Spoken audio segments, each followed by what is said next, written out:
Estamos felizes por essa oportunidade de poder estar convosco aqui neste santo sábado. Houve necessidade de fazer uma alteração aí nas escalas. Quem, na verdade, era para estar hoje a falar convosco era o irmão Gabriel. No entanto, havia necessidade da presença dele lá nesse evento, lá do encontro de jovens.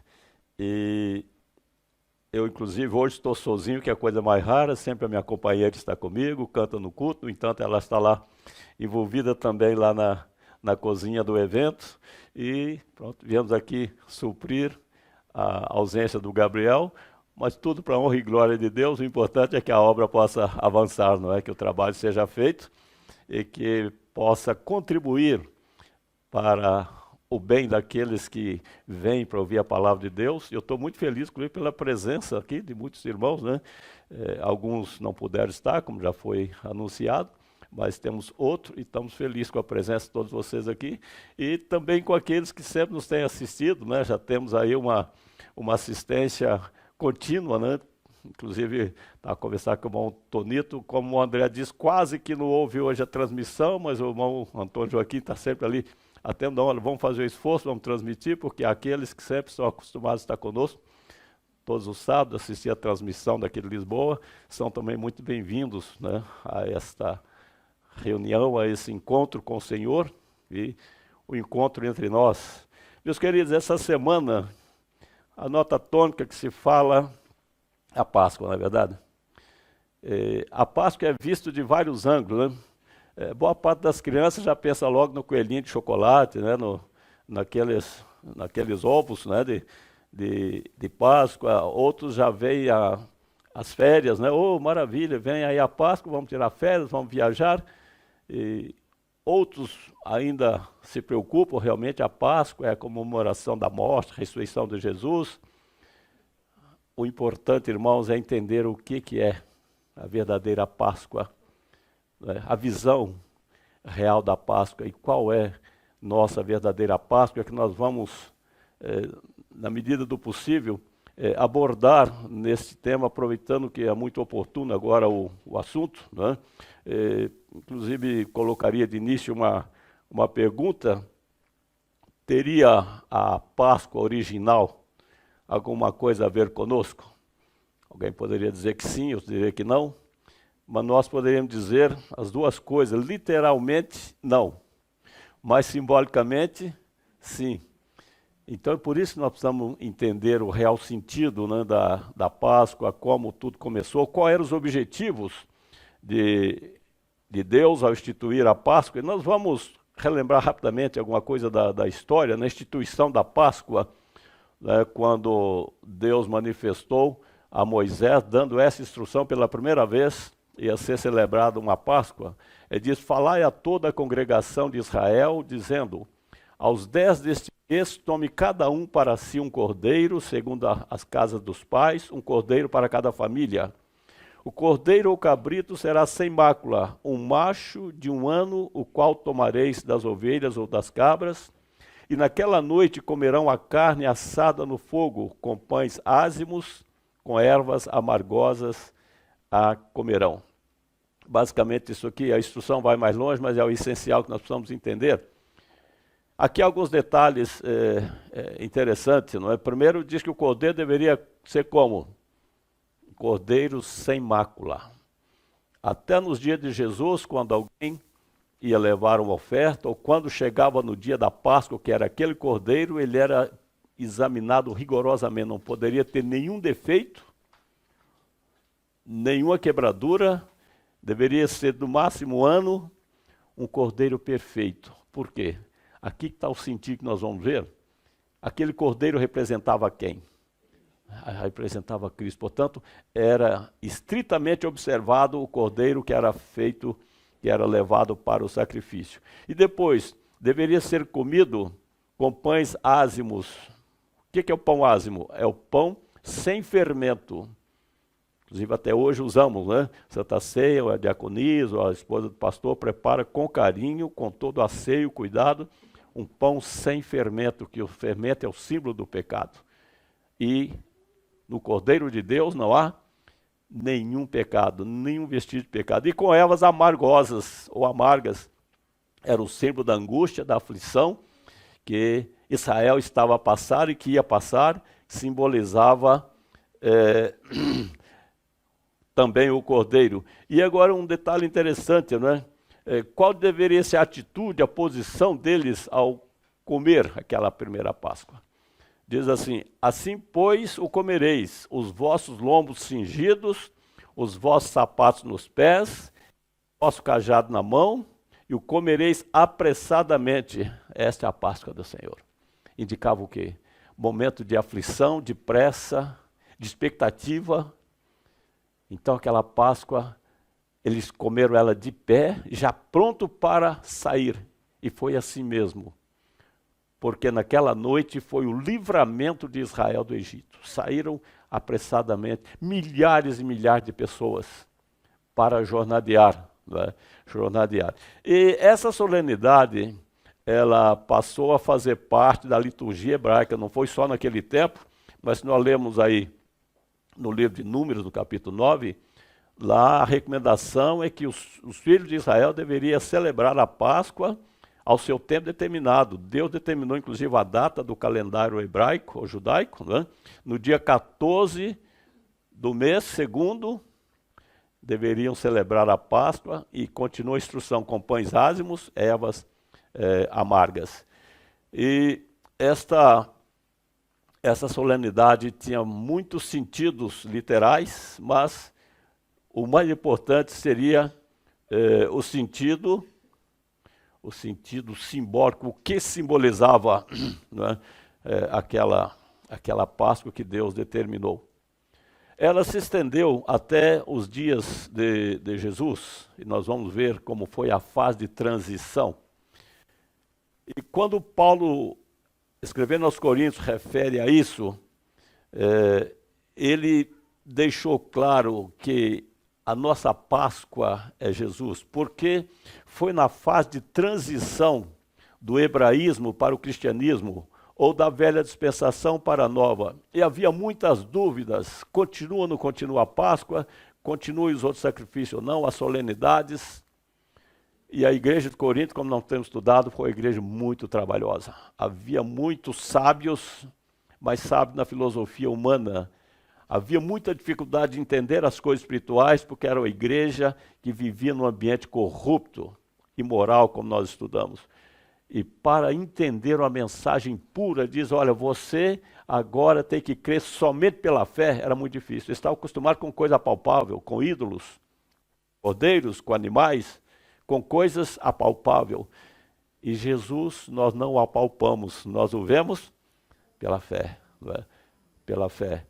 Então, ele diz assim, 1 Coríntios 5, 7 e 8, alimpai-vos, pois, do fermento velho, para que sejais uma nova massa, assim como estáis sem fermento, porque Cristo, nossa Páscoa, foi sacrificado por nós.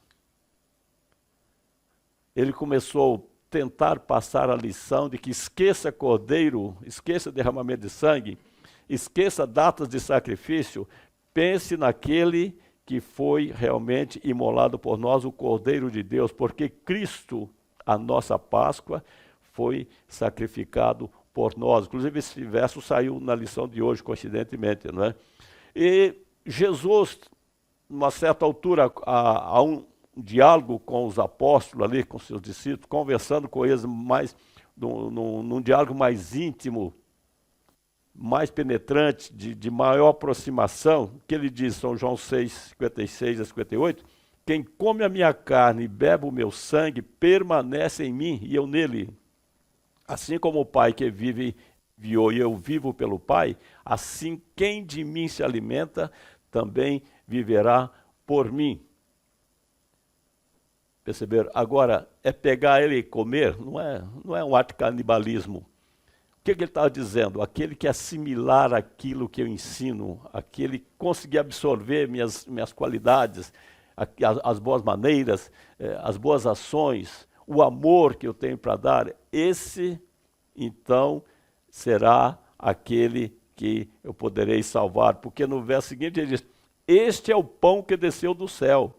Não é o caso de vossos pais que comeram maná e morreram. quem comer este pão viverá para sempre. O que está dizendo? Este é o pão que desceu do céu. Eu sou o alimento espiritual, eu sou aquilo que vocês precisam, que veio do céu para estar com vocês, ensinar a vocês e vocês aprender o caminho da salvação. Esse era o objetivo, né? Quando ele disse, quem come a minha carne e bebe o meu sangue, permanece em mim e eu nele. Irmão, no século IV foi criado a teoria da transubstanciação. O que é isto? A igreja passou a entender, concebeu a ideia de que Cristo incorpora literalmente no pão. E surgiu a ideia da hóstia.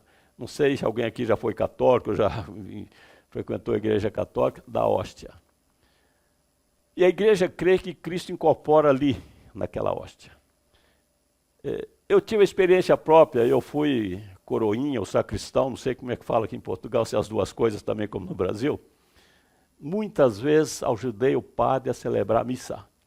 E chegava na hora da comunhão, ele pegava a taça com as hóstias, e eu ia junto dele com uma salvazinha, uma travessinha na mão, e quando ele levava a hóstia na boca da pessoa, ia com a travessinha aqui de baixo. Por quê? Porque a ideia que se tentava passar, aquela hóstia não podia cair, que era o corpo de Jesus, literalmente. Que Jesus estava incorporado ali. E eu olhava para aquilo, mas sempre tinha uma... Será que Jesus é tão pequeno assim de incorporar numa coisinha dessa aqui, uma rodelinha de trigo? Mas pronto, eu era adolescente, eu respeitava, eu olhava aquilo com muita seriedade. E outra coisa que o padre sempre recomenda, olha, não pode mastigar. Se você mastigar, vai sair sangue de Jesus.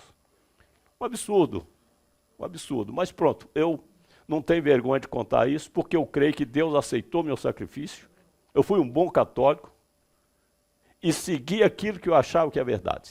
Até onde eu entendi a verdade, não me enganaram mais. Mas eu passei para a experiência. A transubstanciação é uma teoria, uma heresia terrível, eu acho que é um desprezo ao próprio Cristo. E outra coisa que eu achava estranho, o padre celebrava aquilo, ele dava a hóstia para o povo e só ele bebia o vinho. Eu falei, mas pera lá. Há qualquer coisa de errado nisso? Porque eu não conhecia a Bíblia, nada da Bíblia, mas eu achava estranho, pera lá, mas então a gente come só a hóstia e só ele que bebe o vinho? Então era para ser as duas coisas. Eu já tinha, com meus 14 anos, talvez até menos, mas irmãos, quando a pessoa nasce para o Evangelho, né, já nasce missionário, como diz, o Espírito Santo começa a trabalhar desde cedo, aquilo me chamava a atenção. Há qualquer coisa de errado nisso, mas pronto, muitas vezes eu fiz, com o maior gosto, com o maior prazer. Mas depois eu entendi que a teoria da transubstanciação é um absurdo, é uma heresia, e eu acho que hoje isso é um desprezo à pessoa de Jesus, porque não é isso. E ele deixou claro que o que se faz é bem diferente daquilo que eu aprendi ali, que fui ensinado no catecismo. Quando ele diz, quem come da minha carne e bebe do meu sangue, é comer desse pão que desceu do céu. Comer desse pão que desceu do céu, que é essa convivência com ele, essa intimidade com ele, aprender dele, transmitir aquilo que ele ensina. Isso é a participação da ceia, que nós vamos ver depois, que houve então uma mudança, né? Na fase de transição, então houve mudança desse procedimento, que era comer o cordeiro com ervas amargas, para o procedimento da nova dispensação. Diz uma frase inspirada assim, o cordeiro devia ser comido com ervas amargosas, indicando isto a amargura do cativeiro egípcio. Agora, assim, quando nos alimentamos de Cristo, deve ser com contrição de coração, por causa dos nossos pecados. Não é diferente hoje.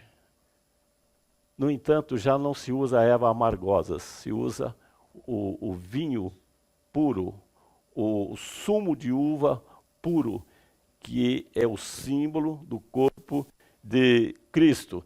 E, nessa altura, então, quando chegou a altura de Jesus, nós conhecendo bem a história, ele participou daquela última Páscoa, porque durante toda a sua vida ele participou das Páscoas. Muitas pessoas perguntam, mas Jesus, então, comeu do Cordeiro? Ele participava das Páscoas, sim, senhor. Todos os anos da sua vida, pelo menos na altura da Páscoa, ele participava com as famílias e indica que se ele participava, era como os demais. Até que chegou aquela última Páscoa, foi celebrado com os apóstolos apenas, não é? Já não era uma Páscoa familiar. Ele convocou apenas os apóstolos, ele queria ali agora introduzir a transição da velha para a nova dispensação. E aí nessa altura foi que a Páscoa foi substituída pela Santa ceia. Eu gostava de trazer um pensamento do precioso livro chamado Patriarcas e Profetas. Diz assim, no 14º dia do mês, à tarde, celebrava-se a Páscoa, comemorando as suas cerimônias solenes e impressionantes, o livramento do cativeiro do Egito, e apontando ao futuro sacrifício que libertaria do cativeiro do pecado. Percebe? Então, tudo aquilo era o símbolo de quê? Do Calvário, do Cordeiro de Deus que haveria de tirar o pecado do mundo, como por menos 2 vezes está registrado que quando João Batista viu a Jesus, o que ele disse? Eis o Cordeiro de Deus que tira o pecado do mundo. Aquele era o verdadeiro, original Cordeiro que deveria ser morto logo em seguida.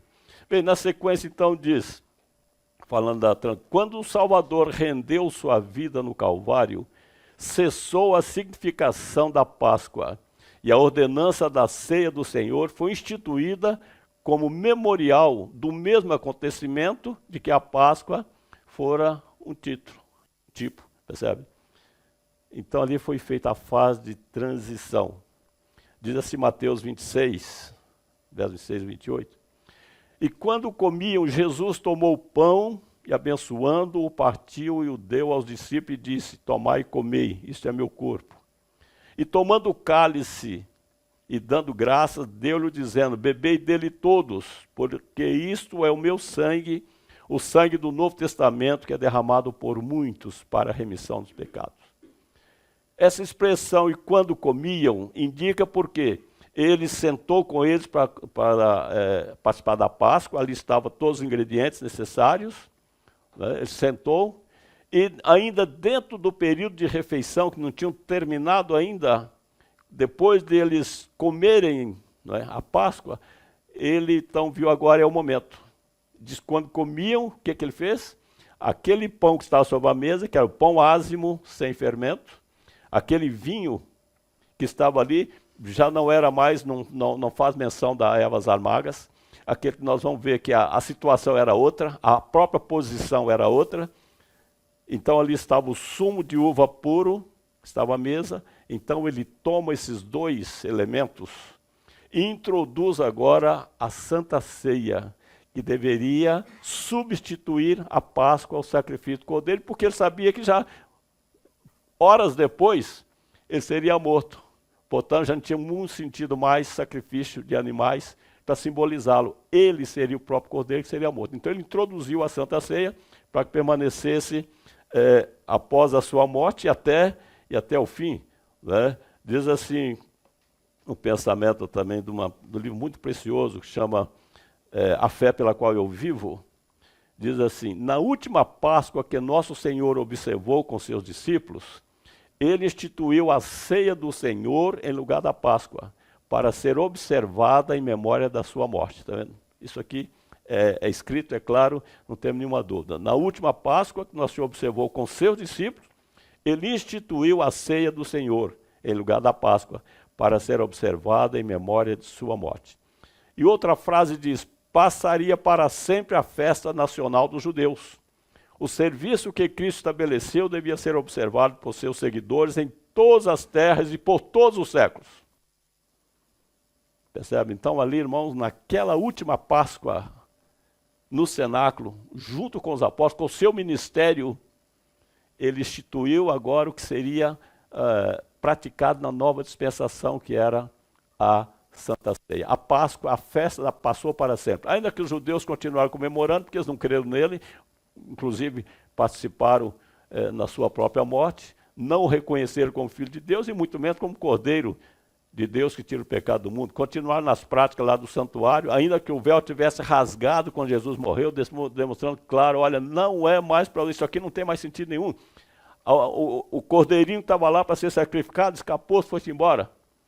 Mas ele foi tão incrédulo, foi lá, arrumou outro véu, colocou, arranjou outro cordeirinho, continuou fazendo sacrifício, faz até hoje, porque eles nunca aceitaram de coração Jesus como Salvador, como Cordeiro de Deus. Mas para a cristandade, para os apóstolos, para a igreja apostólica e a igreja que sucedeu a ela até hoje, nossos dias, acabou a festa pascual. Agora era a Santa Ceia, feita com o pão ázimo e com o sumo de uva puro.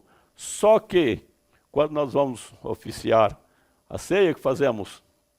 Tomamos o pão, né, pedimos a bênção sobre o pão, depois partimos e distribuímos a todos. E depois vem o vinho, o suco de uva puro, que representa o sangue de Jesus. Fazemos pedindo a bênção sobre o cálice, né, a bênção sobre o cálice, depois todos bebem dele. Inclusive é um questionamento muito grande, olha, é um cálice só, pode ser individual. O importante, o suco de uva puro, tem que ser realmente puro, 100%, sem açúcar, sem aditivo nenhum. É o que é usado, que Jesus instituiu para simbolizar o seu sangue. E daí todos também bebem do sumo que representa o sangue. Não é o sangue, nós não cremos que Jesus está incorporado num pedaço de pão e nem o sangue dele está naquele copo, mas é o símbolo do seu sangue e o pão representa o seu corpo. E por que que ele instituiu isso? É um pensamento, também nesse mesmo livro bastante precioso, assim, a Santa Ceia aponta a segunda vinda de Cristo. Foi destinada a conservar viva essa esperança na mente dos discípulos. Nas tribulações encontrava o conforto, na esperança da volta do seu Senhor. Para nós até hoje, a Santa Ceia é uma cerimônia muito linda, não é? Devemos todos fazer um preparo real, existe a reconciliação que é feita através no lava-pés, essa coisa toda, porque quando nós viemos para aqui, viemos com o coração puro, coração leve, tranquilo, em paz, feliz, com a esperança que Jesus disse, não beberei convosco até que seja celebrada a boda dos cordeiros no reino do meu Pai. Essa é a atitude para a Santa Ceia, e deve ser exatamente conosco. Por isso que então o apóstolo Paulo disse, alimpai-vos, pois, do fermento velho, para que sejais uma nova massa, assim como estáis sem fermento, porque Cristo, nossa Páscoa, foi sacrificado por nós. Esta é a realidade, esta é a verdadeira Páscoa. Cristo é a nossa Páscoa e devemos ter isso em nosso coração. E nós estamos aí, vamos dizer, na iminência da volta de Jesus, não é?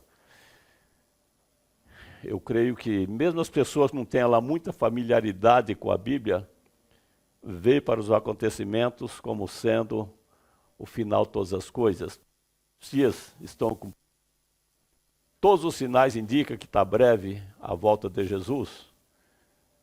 E nós devemos ter essa consciência quando nós nos reunimos aqui, vemos a presença dele para estudar a sua palavra, estudar as lições. E quando nós reunimos para a Santa Ceia, devemos ter essa consciência, olha, quem sabe vai ser a última, quem sabe mais uma ou duas, e Cristo vai voltar. A Páscoa nova, ou a Santa Ceia, não é feita uma vez por ano, como era no tempo de Israel, uma data, né? No mês segundo.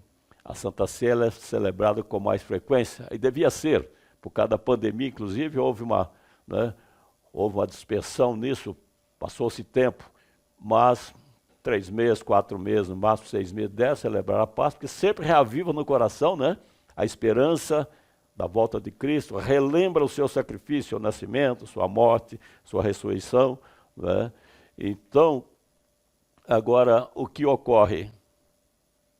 Nos traz à mente um evento que ocorreu naquele tempo, quando Jesus estava naquela eminência de entrar em Jerusalém, não é, montado naquele jumentinho. Houve um clamor muito grande, o povo veio aclamar, e alguns lançavam a própria roupa para que ele passasse, outros colhiam ramos, e foi um cortejo maravilhoso. O povo, naquele momento, foi apanhado por um fervor tremendo, e aquilo abalou, né? A notícia correu, outras pessoas vinham, mas alguns não ficaram contentes, né? Aqueles fariseus, aqueles escribas, os sacerdotes. O que está acontecendo? Que tumulto é esse? E a multidão vinha em sentido a Jerusalém. E a notícia, olha, é aquele Jesus que vem montado no jumento, e eles estão aclamando com o Rei da Glória, e lá vai aumentando mais o povo, e eles saíram e foram lá para reter essa marcha a Jerusalém. Diz assim: aos ouvidos dos guias em Jerusalém, chegam as notícias de que Jesus se aproxima da cidade com grande ajuntamento de povo. Mas eles não têm bom acolhimento para oferecer ao Filho de Deus. Sai-lhe ao encontro com temor, esperando dispersar a turba. Quando o cortejo está para descer o Monte das Oliveiras, é interceptado pelos principais. Indagam a causa do tumultuoso regozijo ao perguntarem: quem é este? Uma pergunta desafiadora, não é? Quem é este para estar promovendo tudo isso para tanta gente em volta dele? Há poucos dias eu falei aqui da pergunta de Pilatos, né? Lembra da pergunta, o que é a verdade? Lembra que falamos aqui há pouco tempo disso? Pilatos fez essa pergunta. O que é a verdade? Como disse, será que você é o dono da verdade? Você realmente é aquele que o povo diz que é a fonte da sabedoria da verdade? E eu li aqui, não é? Não lembro que Pilatos não esperou a resposta. Esses também perguntam: quem é este? E se eles tentassem ouvir a resposta, ou as respostas, né, que a própria palavra de Deus dá, quem sabe muitos teriam se convertido, né? Achei interessante essa semana nos programas que o André tem feito lá sobre a Páscoa, ele mencionou isso. Eu falei: olha, me manda isso aí, eu não lembro bem de anotar a fonte, eu quero usar no meu tema do sábado, porque vai calhar bem. E quando pergunta quem é este, diz assim: os discípulos, inspirados pelo Espírito de Deus, responderam: Adão vos dirá, é a semente da mulher que esmagará a cabeça da serpente. Pergunte a Abraão, e ele vos dirá, é Melquisedeque, o rei de Salém, o rei da paz. Jacó vos dirá, ele é Siló, da tribo de Judá. Isaías vos dirá, Emanuel, maravilhoso conselheiro, Deus forte, Pai da eternidade, príncipe da paz. Jeremias vos dirá, é o ramo de Davi, o Senhor, justiça nossa. Daniel vos dirá, ele é o Messias. Oséias vos dirá, ele é o Senhor, Deus dos exércitos, o Senhor é seu nome. João Batista vos dirá, ele é o Cordeiro de Deus que tira o pecado do mundo. O próprio Jeová declarara do seu trono, este é meu filho amado. Perceberam, irmãos? E agora, diz ainda, e nós, seus discípulos, declaramos, este é Jesus, o Messias, o príncipe da vida, o Redentor. Mas não para aqui não. Até quem reconhece o próprio Jesus como o Senhor dos Senhores. A própria Bíblia diz, até o príncipe das trevas reconhece dizendo, bem sei quem és, o Santo de Deus. Não é uma maravilha? Imagina, irmãos, mesmo com tudo isso, com todas essas verdades, aqueles corações endurecidos não cederam. Não entenderam, não permitiram que o Espírito Santo trabalhasse no coração deles. Será que hoje é diferente? Não vi aqui alguém falou na escola sabatina, Daniel, que o camarada disse que para ele, a religião dele, Jesus, o Deus para ele é o que? É o Grêmio, ou é o Porto, ou sei lá o que. É o esporte. Para outros é coisa muito pior. Não lembro da lição, a deusa Diana, hoje há muitos deuses. Já perceberam que boa parte dos produtos que envolvem a sexualidade tem a marca de Vênus? Porque na cabeça do povo, de muita gente até hoje, o Deus dele é o corpo, é o sexo, é os ídolos, é a carnalidade, é o prazer da vida. Não conhece a Jesus como sendo o Salvador. Estão enveredando por caminhos terríveis, que eu não sei até onde Deus ainda vai ter paciência com o homem. Rejeito. Mas para nós, irmãos, o Senhor Jesus é tudo isto e muito mais. Nós o reconhecemos como o nosso Salvador. E eu quero finalizar com um aspecto interessante que eu volto agora a dizer. Como foi que os israelitas tomaram a Páscoa, comeram a Páscoa? De pé, não foi? Pronto para a viagem, assim na expectativa, que hora vai ser? À meia-noite Deus passou, destruiu todos os primogênitos, foi o alarme para sai, porque agora o faraó vai chegar ao ápice da ira dele. É agora. E eles saíram, eles estavam muito aflitos. Nos dias de Jesus, como que a Páscoa foi tomada e a Santa Ceia? Como estavam? Comodamente assentados no cenáculo. Não foi em pé, não estavam com pressa. E esse quadro que aparece da Santa Ceia, todos eles são falsos. Aparece Jesus apinhado assim, todo mundo apertado no outro. Não era assim. Era colocada a mesa e havia divãs. Não sei se você conhece por esse nome aqui. O divãs é uma espécie de um sofá em que a pessoa senta, reclina a cabeça assim e comia comodamente. Percebe? Bem tranquilos. Inclusive, nos divãs, um sentava com a cabeça para cá e o outro para lá, de forma que eles ficavam bem pertinho dos outros e conversavam. Conversavam com o outro tranquilamente. Tanto é que ali eles estavam conversando e de repente, quando Jesus disse, onde vocês vão me trair, causou um tumulto, porque eles não estavam assim, tudo amontoado, um sofá. Não, eles estavam ali a conversar. Que coisa linda, né? Maravilha. Olha, será que essa será a minha última Páscoa? Eram comodamente, porque não estavam com pressa. Não havia aflição. Os apóstolos estavam sossegados. Como é que nós comemos a ceia hoje?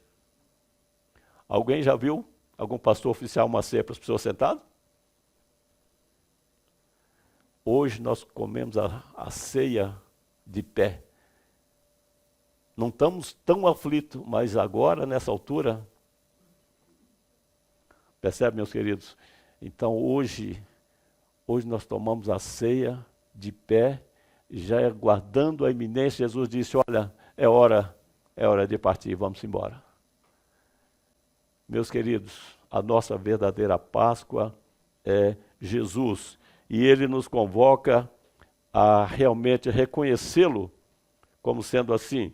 Porque nós estamos vivendo no grande dia da expiação. E devemos confessar nossos pecados fervorosamente, buscar a comunhão com Cristo, o perdão dos nossos pecados e a graça dele cada dia em nossa vida.